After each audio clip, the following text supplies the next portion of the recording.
Okay, we're live again. And today I am so excited to have as my guest Sana Akhand, who Sana does so many amazing things. We're having this really rich, deep conversation about relationships and nervous system regulation and what it means to be launching a business and an app and funding. So stay around for it all because we're diving into all of it. So Sana, welcome. Thank you so much for having me. I'm so excited for our conversation. Each time I talk to you, Catherine, it's always a pleasure and a joy. So I'm excited. Yes, likewise. And I love, it's always beautiful ways we meet in this world. So, especially in New York, right? Because we're both based in New York. So, having that opportunity, I was just on a call with somebody who lives overseas and is a bit more remote. And she said that exactly. It's just like we get this opportunity to meet in person and form these relationships, which I'm super grateful for. So, I agree. It's one of the main reasons I moved back to New York. So totally. Okay. So before we dive in, I want everybody to have a sense of Sana. So I'm going to read her bio. Sana Akhand is a somatic relationship coach, conscious matchmaker, and tech founder based in New York City. Her core belief, you have to regulate before you can relate, became the foundation for everything she has built. A private coaching practice for couples and individuals, matchmaking, dinner parties for singles ready to meet differently, so needed, and Union, an app delivering personalized 3-minute somatic practices exactly when people need them most. Her unconventional approach to love went viral when her story about living separately from her husband, which we are going to dive into, made national headlines, landing her in the New York Times, Good Morning America, Business Insider, and the Tamron Hall Show. She's also the host of the Thriving in Love, a podcast that challenges relationship norms most of us never thought to question, which is so good. So thank you again. So I want to start at the beginning. You were like so many people that watch this Substack live or listen to the podcast, you had a corporate career, which you left. So you were head of HR at a tech startup, you were married, you were living, quote, what everybody thought was the picture perfect New York life. But what was actually going on underneath all of that? Let's start there. well, at the time, I thought I was doing everything right and I thought I was genuinely happy. And I think it didn't really hit me until August of 2018 when my grandmother passed away. Mhm. And I think it was that visceral feeling of like, mortality, like life is short, really doing a checks and balances system at that time of like, am I actually living the life that I want to and desire, or am I just checking off the boxes to make somebody else proud of me or to get the validation from others? And it felt like a reckoning at the time where I really felt this like jarring sensation that there's more. There's more to life than just trying to climb the corporate ladder. I also just hit six figures in my corporate job at the time. And I kind of didn't really have a clear goal anymore. And for somebody that was very ambitious and excited about always having a goal, I kind of felt lost. So during that time, I ended up actually just quitting my job, and Oh, wow. my husband, praise him, was like, I work remote and we don't need to live in New York. First of all, we could no longer afford living in New York the way we were once I quit my job. So we ended up packing everything, selling as much as we could, and booking a one-way ticket to Mexico. So we ended up traveling, every 2 weeks through Mexico, Europe, Southeast Asia, really on like this soul searching journey for me of like, what am I actually here to do? What is my purpose? What lights me up? And I found out that it was community, it was connection, it was wanting to bring people together, which is what led to my community businesses in New York and in LA.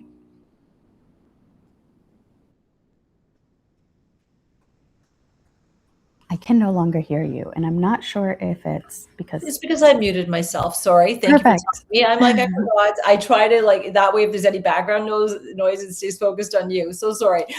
So tell me about you started Friendship Club in New York Yes. City. So tell me about that. So it was COVID.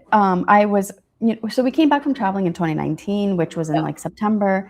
And then I thought I started freelancing and things like that just for income. But then COVID happened in March, Mhm. and something sparked in me that I guess started to have the realization when I was traveling, which was we all need to start hanging out with each other without networking, without the reason of what do I get? What can I do for you? What can you do for me?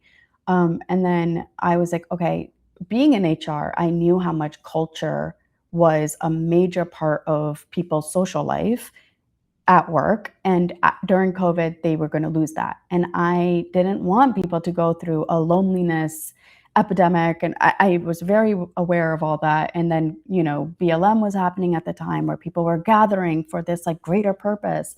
So I was like, okay, we need to gather for the purpose of just being human and having conversations that you can't really have in the workplace. So I started hosting events virtually and like game nights and dinner parties, and like we were cooking together. And then, once the vaccines rolled out, I hosted my first event actually in Washington Square Park where 50 people just showed up. I posted a video on TikTok and just so many people came and it was so wonderful.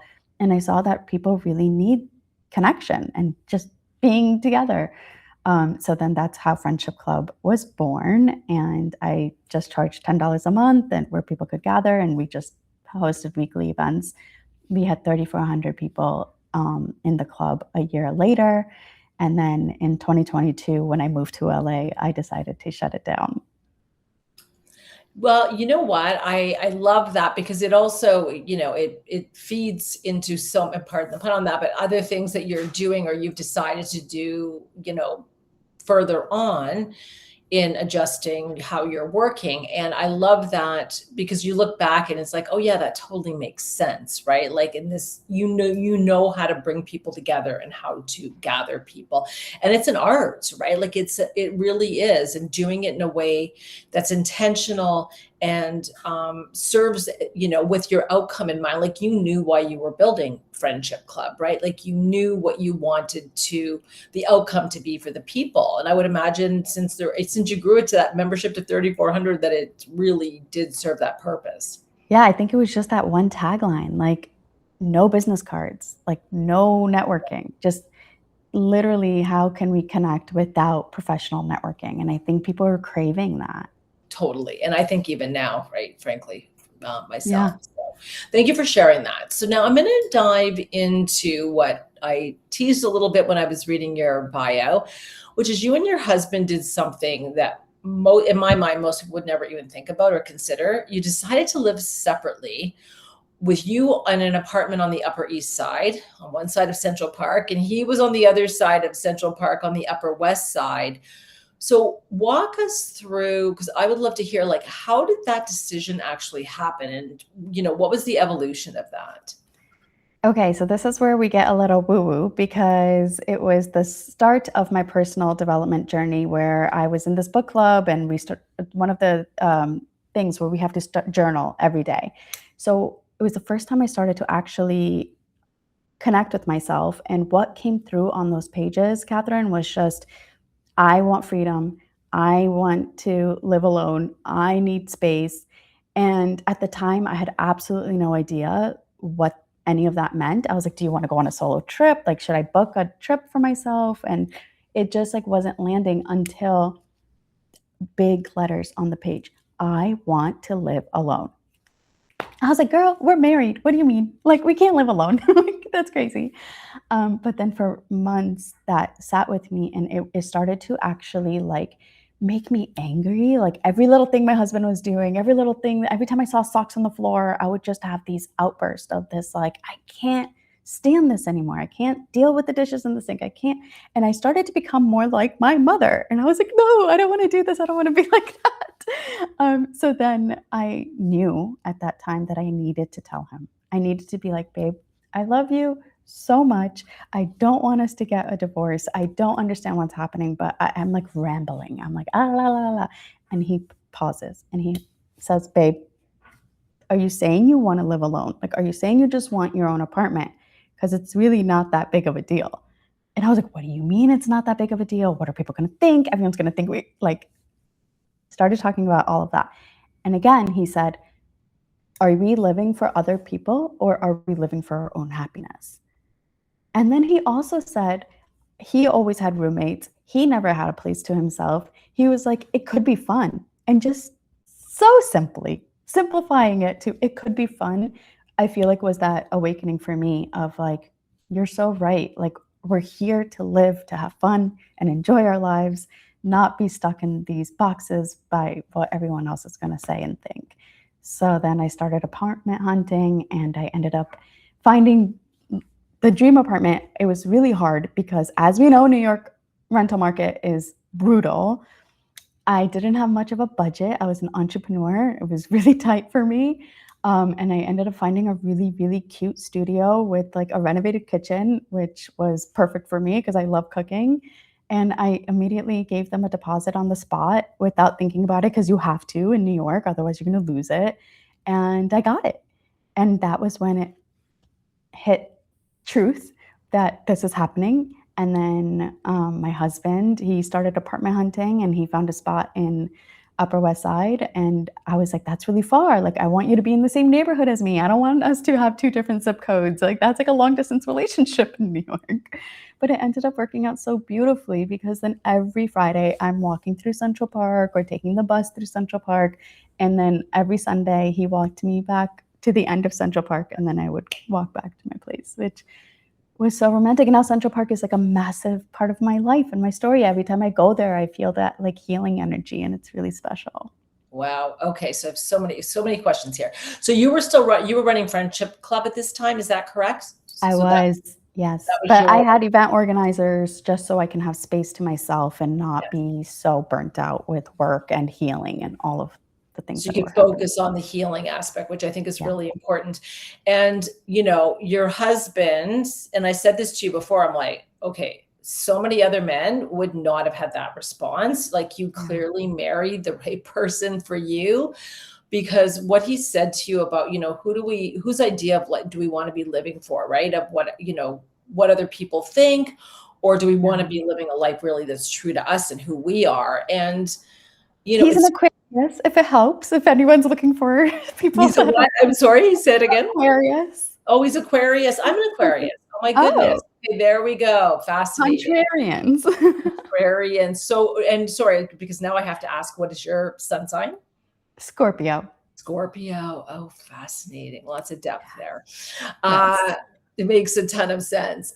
So yeah, so I mean that obviously, but just that point of, like living for your own idea of what a life is, not what somebody else is designing, and being willing, because I'm sure you did have people that raised their eyebrows or said to you or behind your back said things like, what To is my going face. on, right?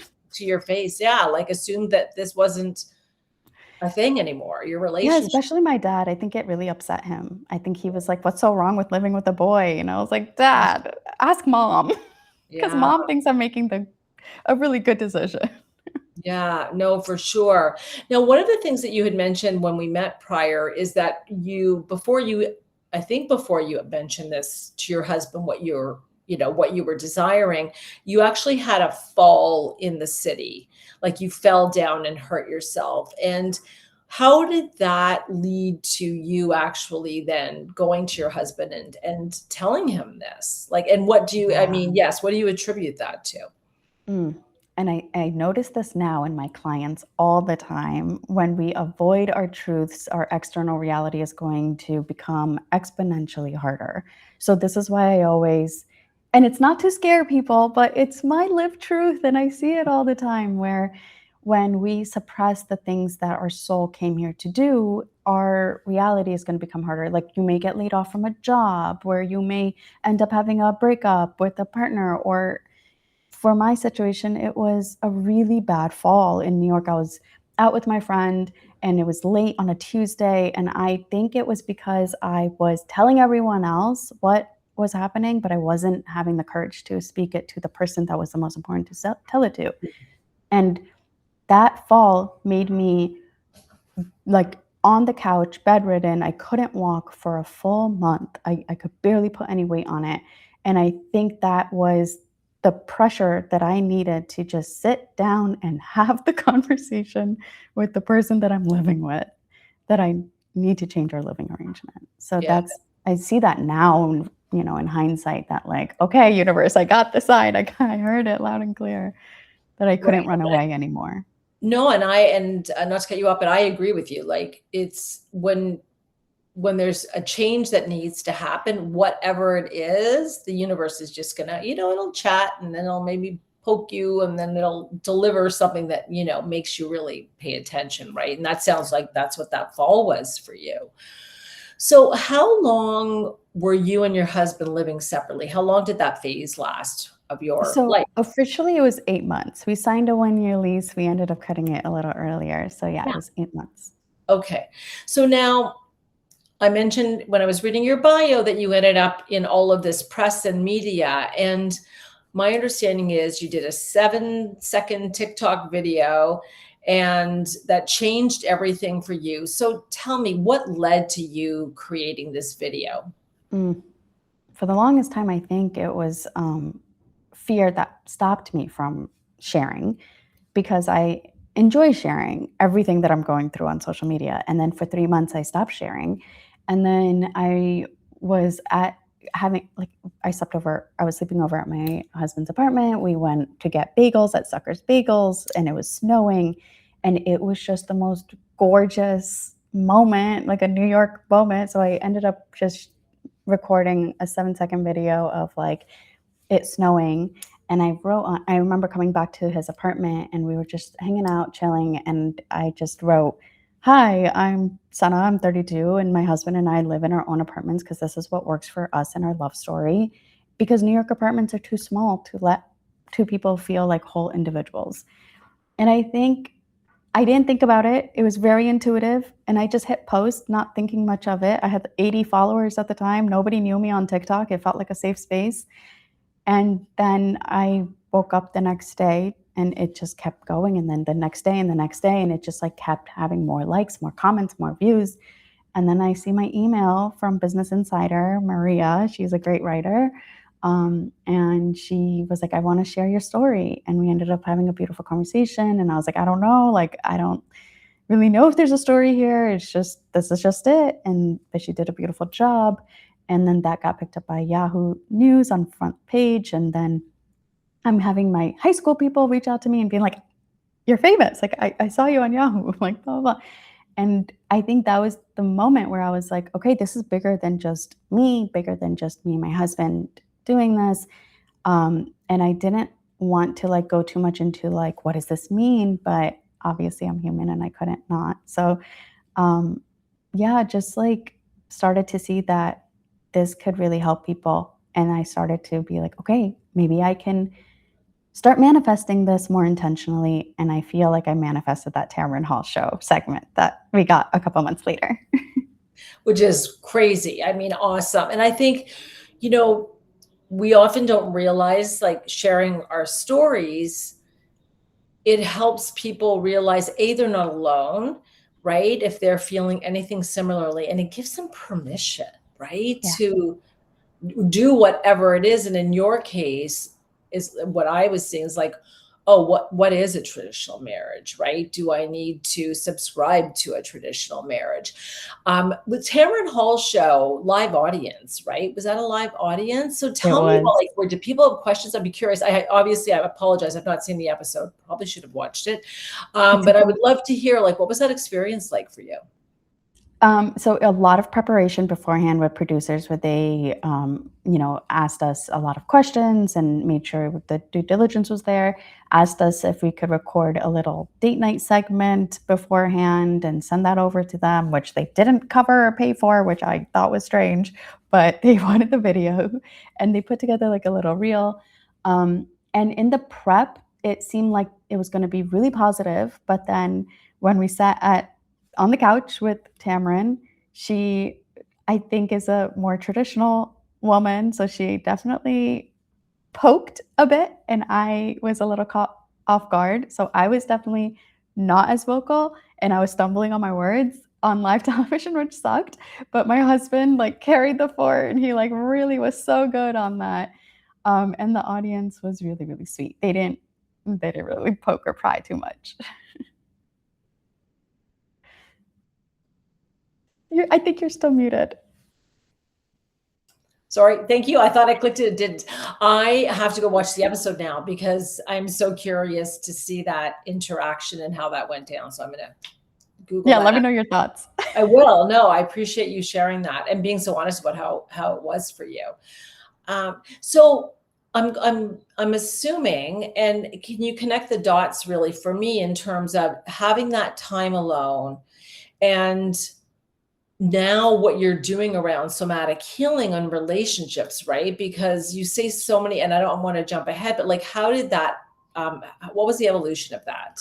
Yeah. So everything that I have created now has stemmed from that experience because it was the first time that I connected the dots of how the emotional baggage that we carry from our past trauma or our inherited trauma from, parents, grandparents, etc., is stored in the body. So that's where my whole somatic methodology comes from, because when I was living alone, I felt so strongly to just like move my body. I started to really dance and express and paint and all these things that I now guide my clients through, because when we have stored emotions, it's not that helpful to just be in the mind about it and talk about it and analyze it and process it. It really gets healed when we somatically move it, and the energy, the stuck emotions are just stored energy in our body. So when I started to just do that intuitively in my own apartment, I started to heal. I started to feel better. I started to feel lighter and like I'm not stuck in all of this like muck and darkness. And I started to see the light. I started sharing my story again on social media, and that's how I ended up getting clients that are like, I'm experiencing this. Can you help me? And I got my first, coaching client that way. And then they were being transformed and they started to tell everyone about this, thing that's helping them. And that's how my private practice grew. And then doing this work with clients one-on-one, I realized that it's great to have someone like me, but what's even greater is to have the power to heal on their own, which is what sparked the app, which is a personalized 3-minute practice anytime you're triggered, to just go to the app, let it know what you're feeling, how activated you are, where in the body you're feeling it, and it's going to give you a 3-minute practice. Anyone can do it all over the world. It's on the App Store. It's free. It makes me really happy and proud to put that out into the world. And then the matchmaking dinner parties originated because I was already hosting these dinner parties in LA where we could gather and talk about our growth, talk about personal development, talk about our creativity, talk about how we want to change the world. And then the guys at the dinner parties were like, I feel awkward if I hit on someone here and I'm really attracted to these people that I'm really excited. Can you do a singles only event? And I was like, oh, this would be great. Like this would be a whole, like if we can help people regulate different and regulate themselves so that they can relate differently, starting from day one, we would have so many healthier relationships and marriages. And I believe that we would have way less divorce rates and we can have so much more love and harmony in the world. And it was that like aha moment of like, oh my gosh, yes, I want to do this. So then I started to curate the database and share it with people, and they were loving it. And now we have our next dinner in New York in August, which I'm so excited about. And yeah, so it just stems from that one thing. Like when we regulate our emotions, when we heal our emotional baggage, we are able to connect so much deeper with ourselves and each other. So that's how my whole ecosystem has come to be. Well, and on your website, you really share your core belief, which is like relationship problems are not a mindset problem or a communication problem. They're a nervous system problem.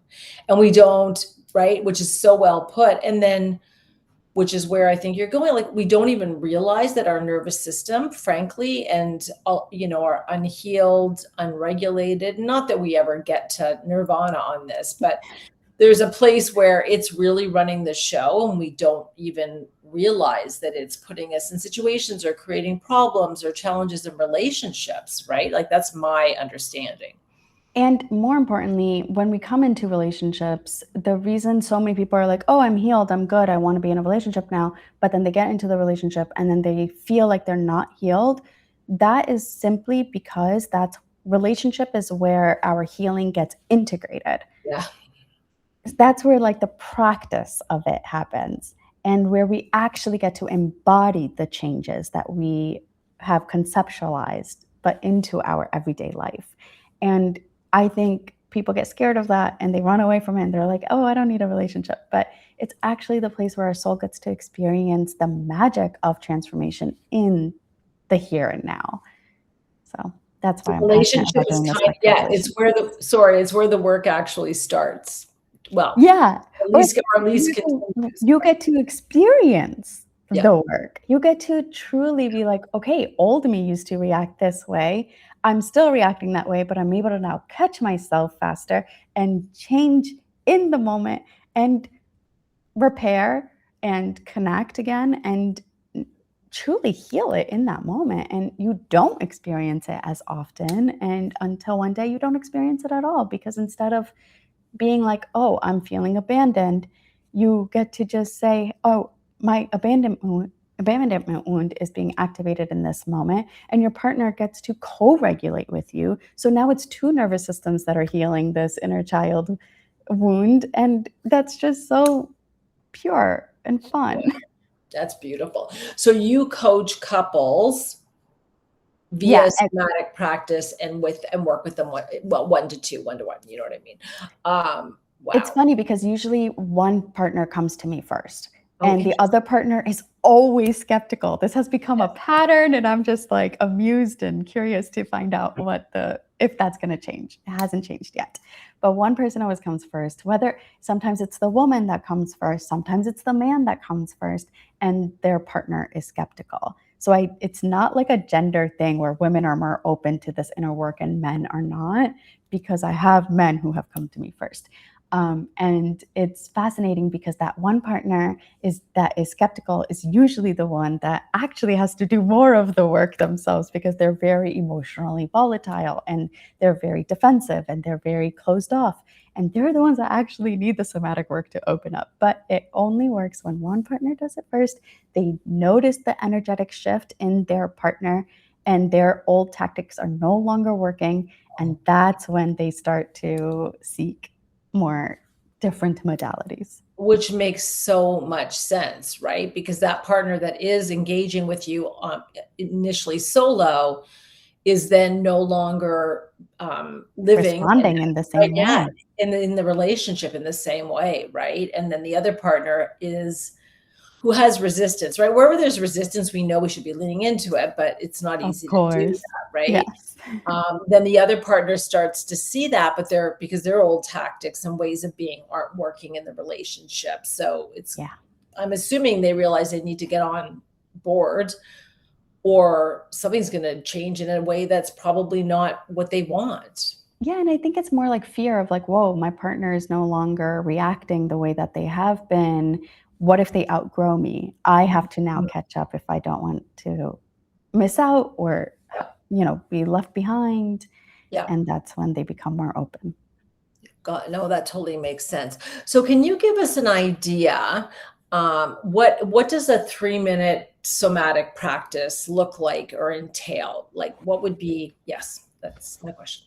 Yeah. So say that you're feeling a racing heart and tense shoulders. So Yeah. a 3-minute somatic practice would be one, bringing you into the breath, and Yeah. then really just like rolling your shoulders, or letting them relax, feeling that tension, and moving the energy through into your chest area. So it would guide you step by step of like, okay, now bring your awareness here. Now do this movement.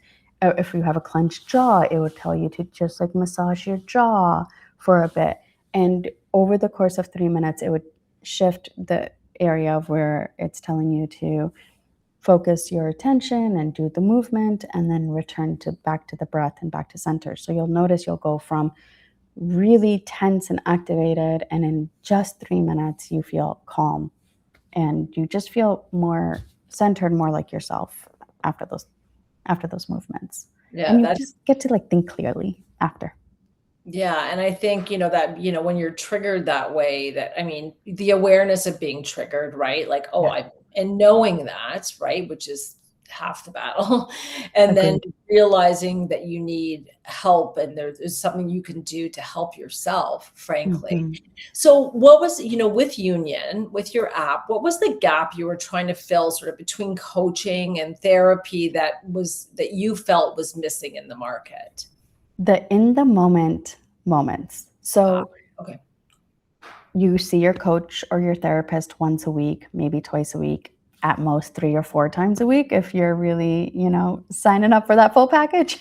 But what do you do at 2 a.m. when you are just thinking, spiraling in your thoughts of nobody loves me, I'm alone, I don't have anybody?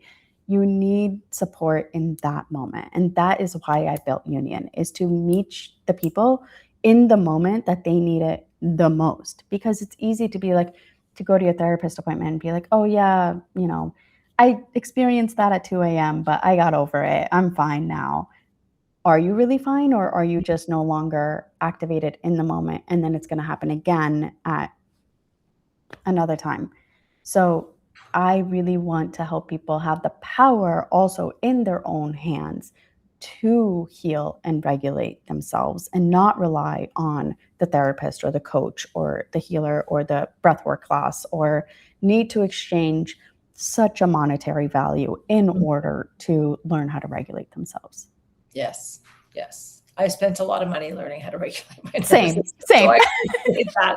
Yeah, that's been a moment.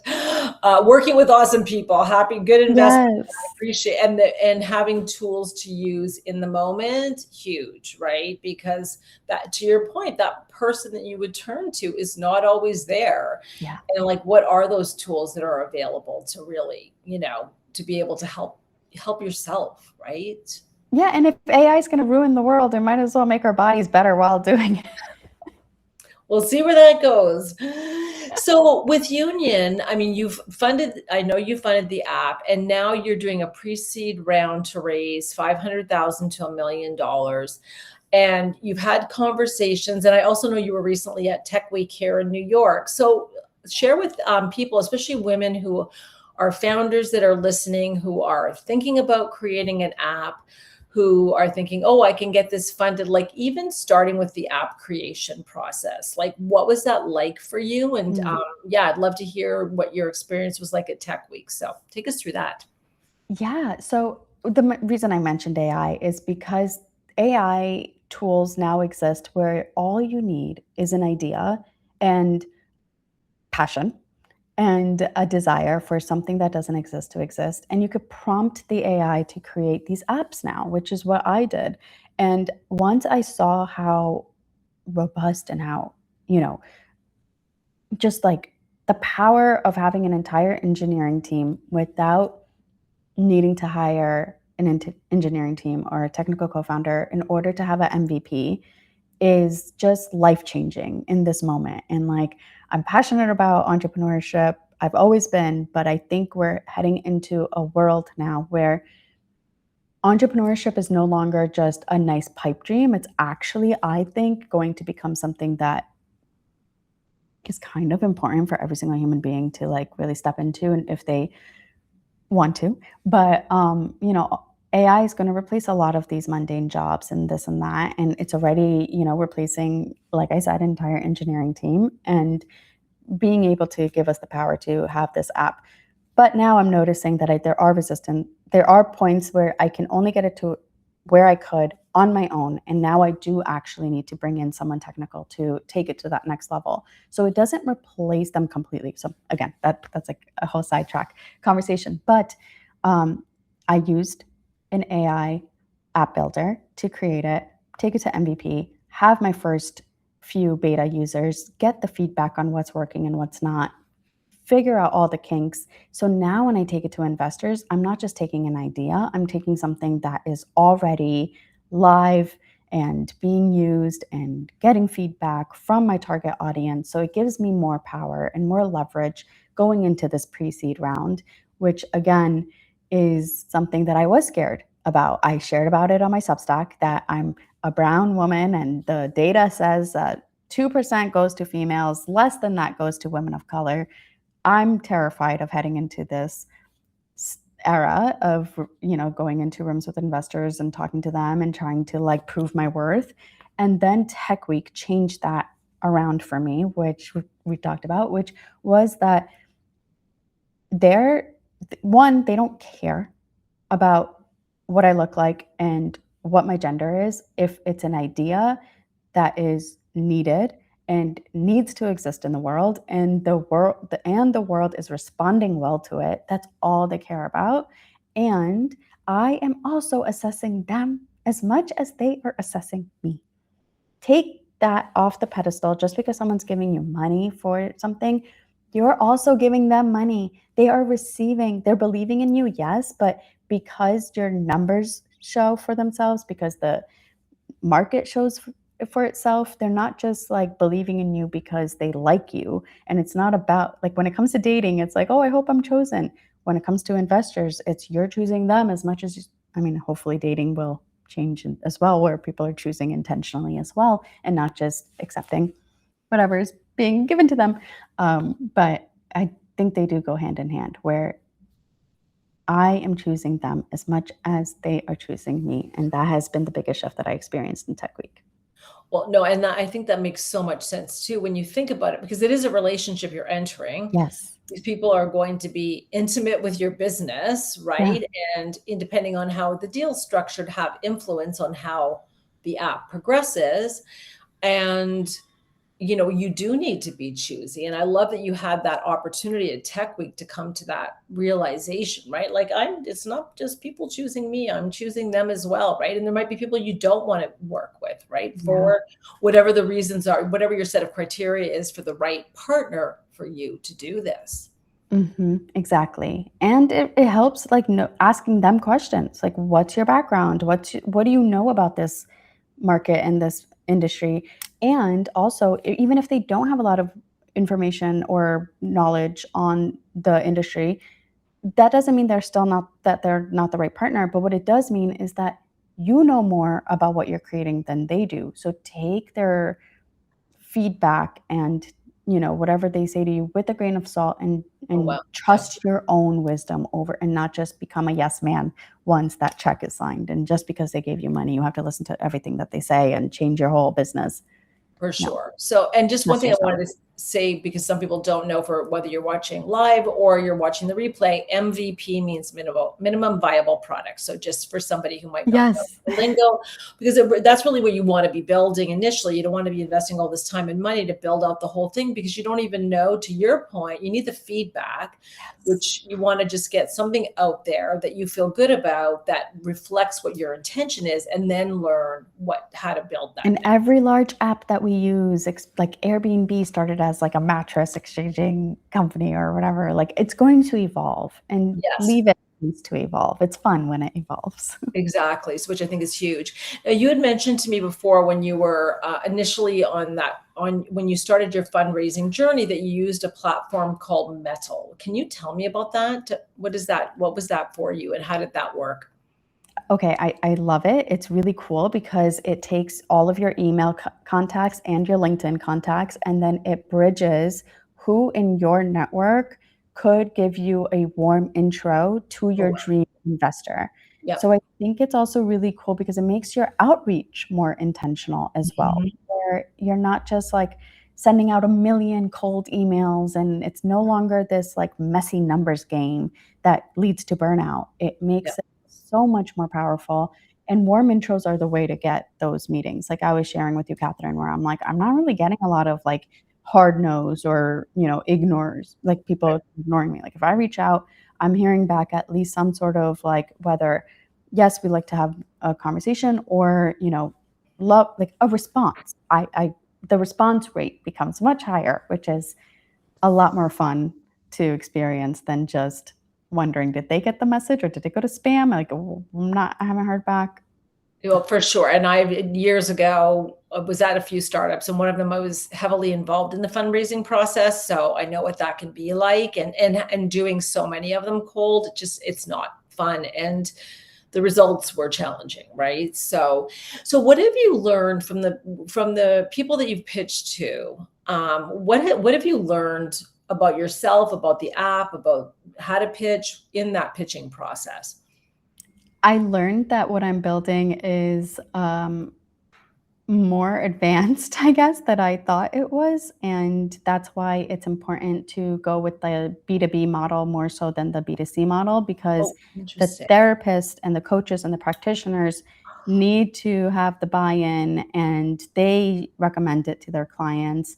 And that became the strategy now for me, instead of trying to just like have this social media campaign trying to get as many users as I can onto the platform. So it's not about getting as many people as I can to use it. It's about getting the buy-in from the professionals, and then they recommend it to their clients. And then they get a back-end database that gives them information on their clients' sessions in between, or how many times they use the app in between sessions.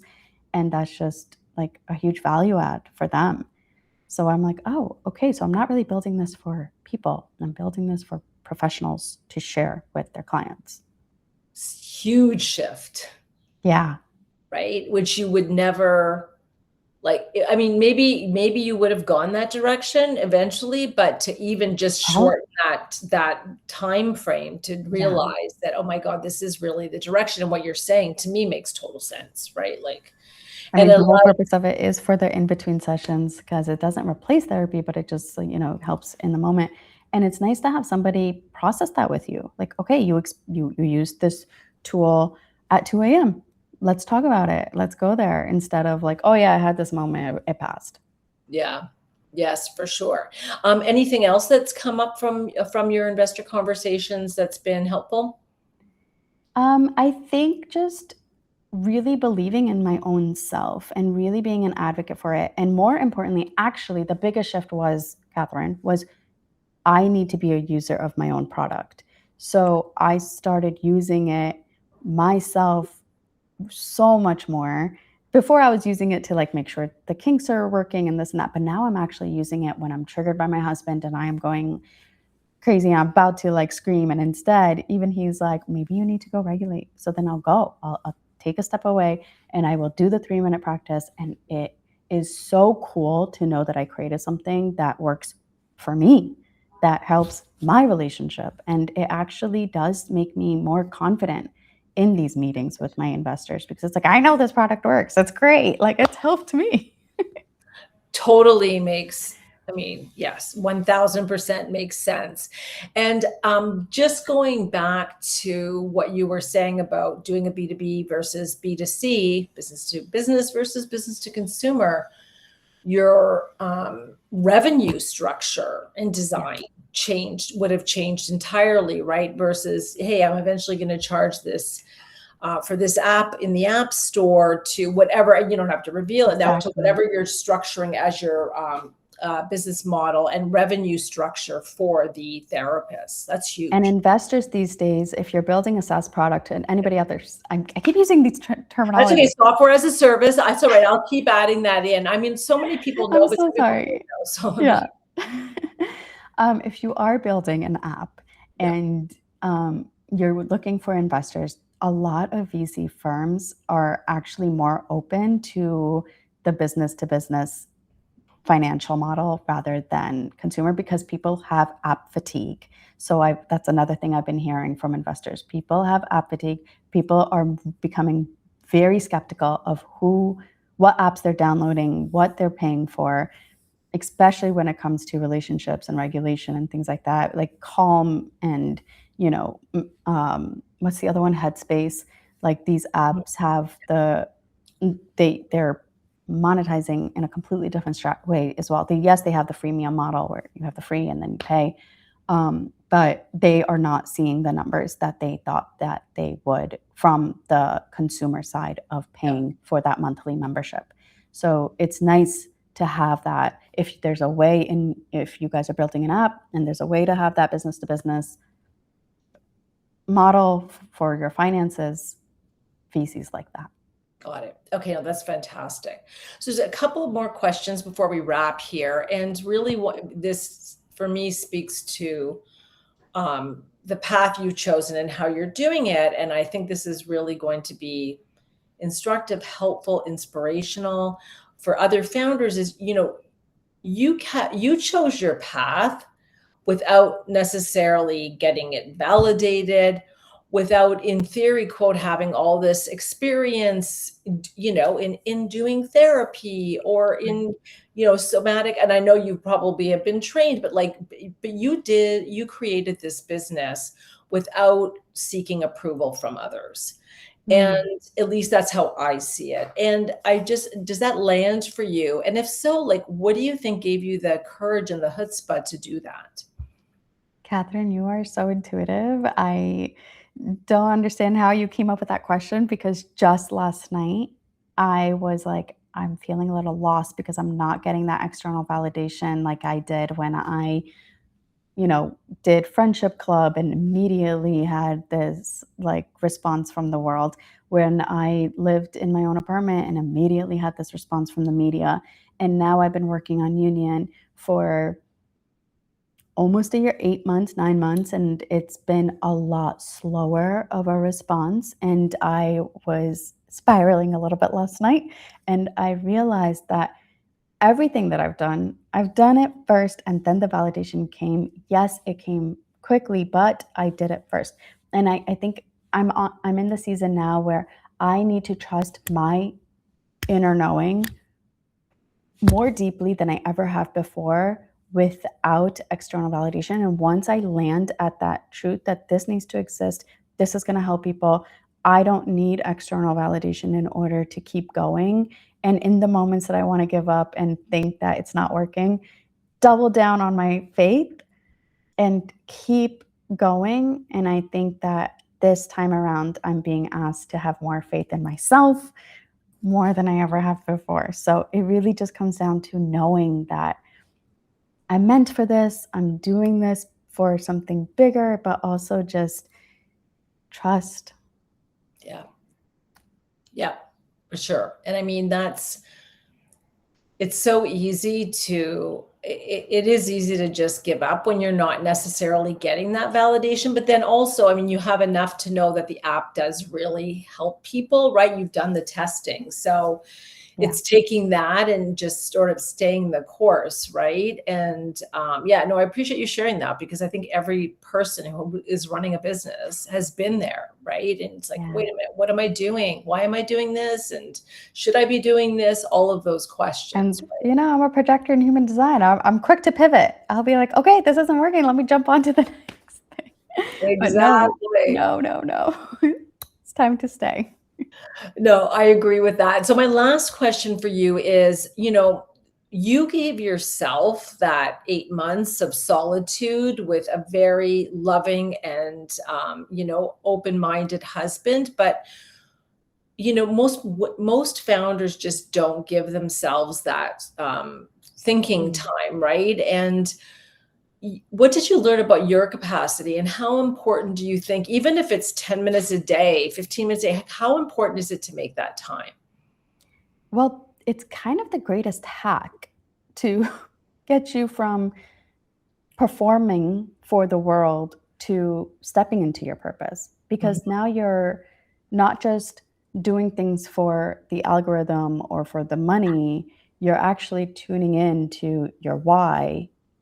That those 10 minutes a day, it is truly all it takes. Is I still do that now, right? Yes, I did it for a longer time then, but it's still a part of my everyday practice where 10 minutes a day, I'm in my solitude, I'm in my own energy, and really tuning into my greater why. And again, that's where that trust comes from of, okay, the world isn't responding and this and that in the way that I wanted to. Does that mean that I'm not in alignment? And staying in alignment is how we step into our purpose, and how your career trajectory shifts from I'm doing this for external validation and approval to this is my calling and this is my purpose, which is the most satisfying way to have a career, in my opinion. Yes, I would agree with you. And you know what? That could be working for somebody else in a business Definitely. and company, and making sure that your role is aligned with who you are and how you're contributing to the organization. But for this audience, it's people that are, operating on their own business. They're either a founder on their own as a solopreneur, maybe they have a partner, maybe they have a team. The same thing applies, right? Yeah. And whether it's meditating, journaling, whatever that practice, Whatever it is. going for a walk without your Yeah. phone, right? Like whatever that looks like. I agree. I think it's so important to be able to tune into yourself and shut down the outside noise, right? I agree. I think it's 100% needed on a if not daily, at least a few times a week, right? So Yeah, and it's not easy. I mean, we live in such a loud, busy world, and if you can do it, I think it's kind of rebellious. I think it's like the best thing where it makes me proud of like in a world where everyone is go, go, go, I get to slow down and tune in. It makes me feel a little more powerful. yeah, I love that. So before we wrap, is there anything that I didn't ask you that you wish I did ask you? No, this was very thorough. I think I shared a lot of different parts of me, which felt very satisfying. So thank you for your questions.